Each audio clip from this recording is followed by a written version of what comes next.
para ishte fjala, rëndësi ka njeriu në këtë rast, a kupton? Ne do përpiqemi. O Fred. Po gashi. Ta bëj një pyetje drejt për drejt, që trosh fare të futemi direkt në temë. Siç e lam apo? Siç e lam. Okej. E kemi kështu, e kemi strukturuar, e kemi strukturuar. A është telefoni sot rreziku më i madh për neve dhe familjet tona? Telefoni vet nuk është rrezik. Mangësia në përdorim me edukat e përbën rrezik. Telefoni vet është mjet. Është një mjet që është konceptuar, është prodhuar dhe është testuar që të jetë të bëjë sa më të mira për njerëzimin. Mirë, përdorimi i tij pa kontroll është ajo që bën të rrezikshëm. Akoma dhe më shumë për pjesën e fëmijëve. Në radhën e kaluar trajtuam rrezikun për telefone për ditë për rriturit, për përgjimet, ndërkohë që një nga rreziqet më të mëdha është për fëmijët që janë akoma më vulnerabël te pjesa e telefonisë. Rreziku kryesor nuk është pajisja, por është përdorimi që bëhet nga pjesa e fëmijëve. Sot telefoni është kamerë, është video, është kompjuter, është një akses i gjithanshëm në çdo lloj platforme komunikimi që mund të ketë. Domethënë, nëse ti fëmijë në moshën 18 vjeçare e përgatit për jetën, i thua të keqen babi, mami, vazhdo jetën, ti duhet që në moshën 13-14 vjeçare ti kesh dhënë fëmijës një edukat, ti thua urdhë telefonin, vazhdo pjesën e jetës. Kështu që shumë e rëndësishme pjesa e edukimit që japim fëmijës për ta përdorur telefonin dhe iPadin ose instrumente të tjera të teknologjisë. Po shkoj, do të thon kur themi është një armë, në thonjza, që varet se si e përdor. Tani, a nuk janë vetë prindrit që për ta hequr fëmijën qafe, në thonjza, që të vjen i lodhur nga puna, fëmia do vëmendje valla. Se realisht do vëmendjen e vet. Neve mbase nuk kuptojmë dot se kemi harruar me qenë fëmijë. Po ai do me lut. Ai do vëmendjen e nonës dhe të babës vet. Dhe kur nona dhe baba janë të lodhur, un kam parë të miqtë e mi. Na bab merre telefonin, vazhdo vetëm rriqet. Pastaj kur i kënaqesh atë një orë që ai të lën qetësi, fillon i bie kokës me grushta, pse miku fëmia, pse më është bërë asocial, pse nuk më do fare, pse nuk më shpreh dashuri, ngeli me kokë në PlayStation, ngeli me kokë në laptop, në PUBG e që janë këto, Fortnite, gjitha me ranë, se gamer jemi gjithë. Po të pakën brezi jem është gamer, ne jemi rritur me PlayStation, me telefona, me gjitha me ranë. Pse ndodh kjo? Domethënë nuk bën dot prindi një kalkulim. Ekzistojnë të paktën në pjesën e Europës, është bërë një studim dhe ekzistojnë dy lloj prindri që kanë ndarë në dy grupe. Dhe është e çuditshme se janë dy ekstremet. Janë ata prindri që në mënyrë ushtarake ndalojnë fare telefonin ose iPadin. Janë edhe këta prindrit liberal që thonë sa fillon të qaj direkt telefonin në dorë ose gjeme shpejt telefonin në dorë. Nuk po them që të dyja janë të gabuara, po të dyja mund të menaxhojnë më mirë nëse gjejnë atë të mesmen e artë që i themi ne në matematik. Ekziston vetëm zgjidhja më e mirë është vetëm pjesa e komunikimit dhe pjesa e shpjegimit. Nëse ti fëmijës ja ndalon, tani ka ikur mënyra që bën gjërat me dhunë, duhet t'i shpjegosh pse po ja ndalon. Nëse fëmia nuk ka një kulturë të përdorimit të tij dhe ti thua që të keqë mami, babi, prindri, po të ndaloj për 1, 2, 3 arsye, ose nëse ja lejon, duhet ta kulturosh akoma dhe më shumë se si ta përdori. Pjesa që i bën shkurt është edhe një lloj zgjidhjeje afat shkurtër, por nuk është zgjidhja, ajo është. Po zgjidhja është në mënyrë afat shkurtër dhe fëmijët e kanë marrë këtë është edhe, domethënë pjesa e telefonisë ose iPadit që japin direkt për të pushuar, është si dhe çdo lloj lodre tjetër. Ata kanë by default. Fëmijët e kanë e boni prap, mos harroni të na shpërndani dashur miq. Fëmijët e kanë shpërndani. E kanë të programuar që kërkojnë diçka, nëse s'u jep përdorin ose pjesën fillojnë e çajin ose fillojnë thonë të lutem mënyra të tjera me radhë derisa të arrin atje ku duan. Dhe ai e di që po qau 2 herë ose po i kërkoj 3 herë, e di që do e marrë të iPadin dhe e kërkon dhe e merr. Mirë, po ta thash që është që e bëjnë shumë prindër, e kemi bërë dhe ne si prindër fillim fare, derisa pam që YouTube dhe gjërat e tjera ishin shumë herë më të rrezikshme se sa duken dhe ndërprem. YouTube më i rrezikshëm? YouTube ishte ndër platforma më të rrezikshme, jo se them unë, për shkak të kontentit që quhet i kontrolluar, por realisht është shumë i pa kontrolluar te pjesa e fëmijëve. Tani këtë do ta bëjmë pak debat. Po të shikosh instalet e True Podcastit, i cili është afër 10.000 vetave sot live. Neve kemi nga 0 deri në 17 vjeç 0%. Okej. YouTube është një platformë më serioze, Fred, sa të ti do me u pasqyru të fëmijët apo s'do me u pasqyru të fëmijët. Është çështje zgjedhje e atij që është autori i kanalit. Unë nuk dua kurse si kapsha miliardat e botës të abuzoj me fëmijët vëlla. Sepse kontenti im nuk është për fëmijët. Po e pa djali jot që është 10 vjeç apo 8 vjeç, më shikoj mua me avokatin, i prishet komplet mendimi dhe shumë herët për një fëmijë të mendoj që është mbretëria kazare, është elita e gjitha me radhë, mbi ngarkon ja djeg sistemin. Provo futu në YouTube Kids. Po, është edhe platforma YouTube Kids. Po, YouTube Kids është një platformë që është programuar për fëmijët. Po. Mirë, po YouTube Kids, edhe pse është programuar për fëmijët nga giganti Google, nuk është se është një staf pedagogjik. YouTube Kids ka një background s'kam se e kthej në shqip tash. Background algoritmash që prapasken algoritmash që është shumë tuar del.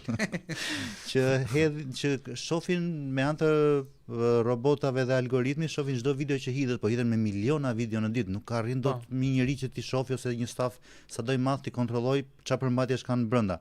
Kështu që ata vendosin disa filtra për të kontrolluar, domethënë janë filmat horror, filmat trailerat horror, dokumentar për diktatorët për shembull, nuk dalin tek YouTube Kids.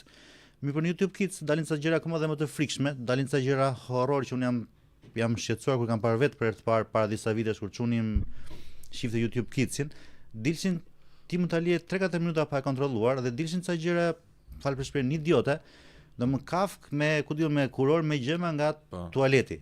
Dhe morë vesh më vonë që kjo që ishte një fenomen skibidi toilet apo diçka e tillë dhe ç'a bënte? E klikoje, ngeci, klikoje diçka vetëm kur shikoje që mirë kishte kjo, po dhe me titra rusisht poshtë, ti thoshe, o babo, ç'a nga drejshin shkove atje çfarë klikove.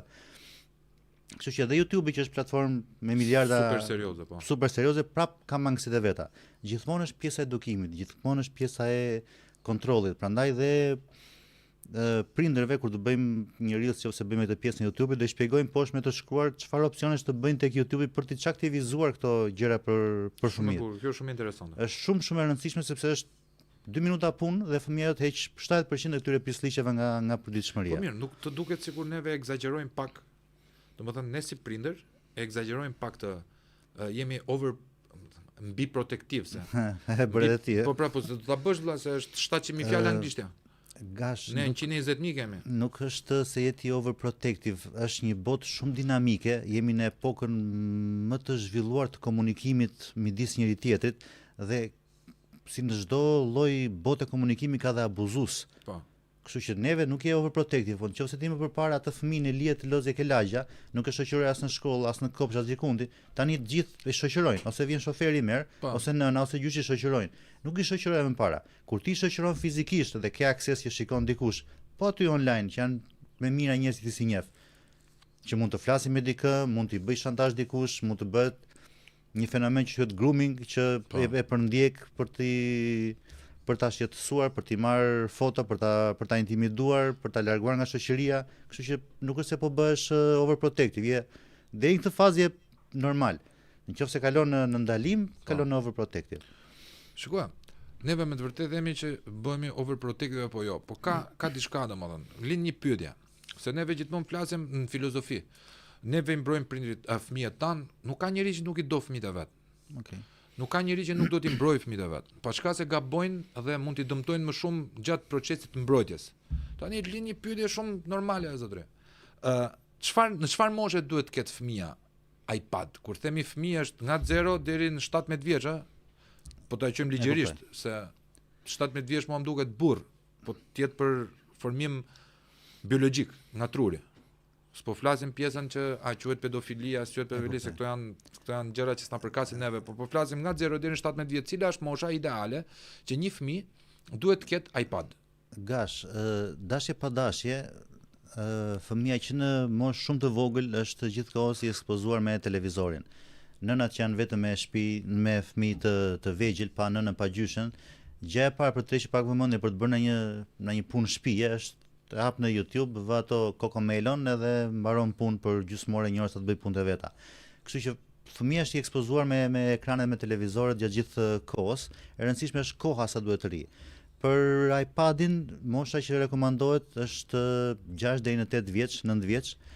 iPadi do të jetë me nivel bazik të ndërveprimeve që mund të bëjë fëmia, që do të thotë ndonjë pikturë, ndonjë vizatim ose gjëra bazike që ku diun veshin kukullat me fustane, ndryshojnë ngjyrat, gjëra për të lozur, entertainment, prapë thamë entertainment, zbavitje, mirë po edukative.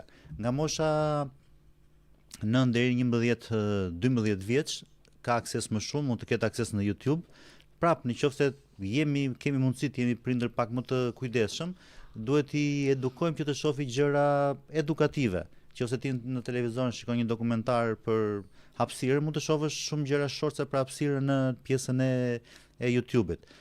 Problemi fillon mbas moshës 12-13 vjeç që ti duhet t'i japësh pak akses në telefoni, aty fillon pastaj ngatrohet pak historia. Pikërisht se për këtë do të thosha. Në radhë parë kam një pyetje tjetër për ty. Nga ndryshon përdorimi i iPadit nga smartphone personal dhe kur është mosha e dur për të pasur një fëmijë smartphone personal?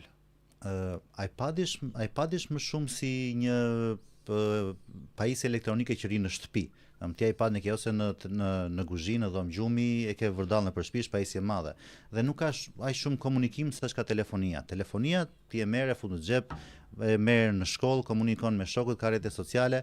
Ti në iPad e ke goxha të vështirë të instalosh rrjete sociale, ku diun si tipi WhatsApp-i, se s'ke një numër telefoni. Sot WhatsApp-i përdoret nga miliarda njerëz, është numri 1 i platformës së komunikimit. Te iPadi nuk e instalon dot. Ndërkohë që në telefoni e instalon. Edhe shumë aksese të tjera, internetin në iPad e ke vetëm në shtëpi ose në lokal, dhe nëse merr me vete s'ke shumë akses, ndërkohë me telefoni ke. Mosha për telefoni është goxha e diskutueshme, debatueshme. Studimet e fundit thonë që mundohu t'ia vonosh fëmijës sa më shumë të jetë e mundur dhënien e telefonit dhe rekomandojnë mbi 14 vjeç. Nuk e di pse kjo mosha 14 vjeç shkon paralel me 14 vjeç dhëndër, mirë po rekomandohet mbi 14 vjeç.